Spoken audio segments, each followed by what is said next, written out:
Middle-earth is no stranger to monsters, and so with Shadow of War set to release later this year, we thought we would talk a little about the monsters of this upcoming adventure in Middle-earth. So we're going to go through a list of all the confirmed monsters that are already said to be in the game. So sit back, grab yourself a pint, and enjoy. Returning monsters. Alright, so first off we have the Caragor. Now these Lions of Mordor will once again take their place in the Great War for the Ring. Now all signs show to them working pretty much how they did in the first game, Shadow of Mordor. You're going to be able to mount them, use them to bait and attack the enemy, and etc. But there will probably be variations that we didn't see in the first game, so look forward to that. Secondly, we have the Grog.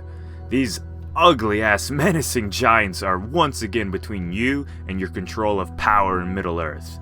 Just as the Caragors, the Grogs will act like their predecessors from the first game, but they will have more twists to their core attributes, like the newly shown Icy Grog, where they throw ice balls, and obviously they're snow-themed. Ghouls. Disgusting, overwhelming, and just flat-out creepy.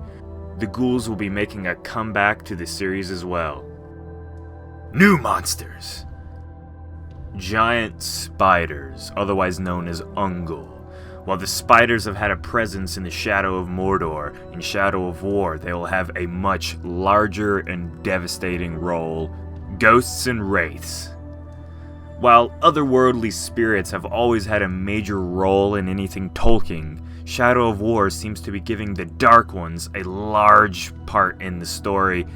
We see the ghosts who resembled the cursed men from the Return of the King, which is a sweet reminder to the Lord of the Rings finale on Pelennor Fields. Fell beasts. The winged steeds that the Nine Ring Race flew above the lands of Middle-earth will be seen in the game.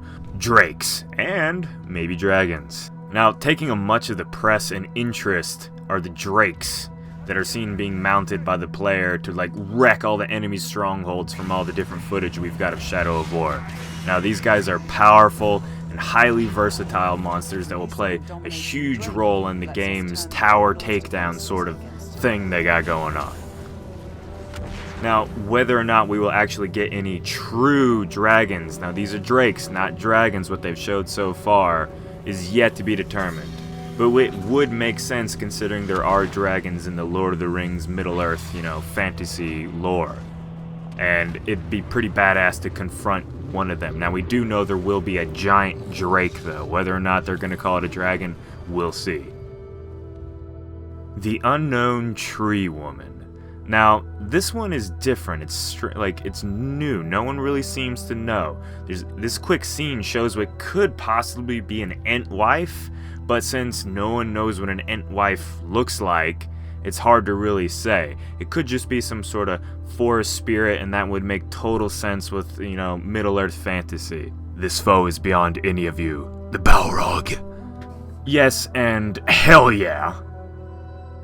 Now these are just the main big focus that we know we're going to fight them or be able to control or dominate them during Shadow of War. We still have the Morgul rats and flies and the Hellhawks from the first game that'll be scurrying and flying around all the beautiful scenery of Middle-earth. But there's also going to be a bunch of new monsters that none of us have any idea of.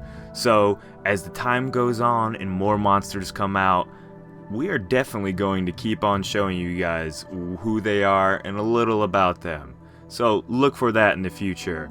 Shadow of War is going to be hopefully a great game. I'm a huge fan of Lord of the Rings, The Hobbit, everything Middle-earth, and I'm happy to say that DangerVille is going to follow the hell out of Shadow of War until its release, and probably even on after, because we all know Middle-earth is full of badass monsters.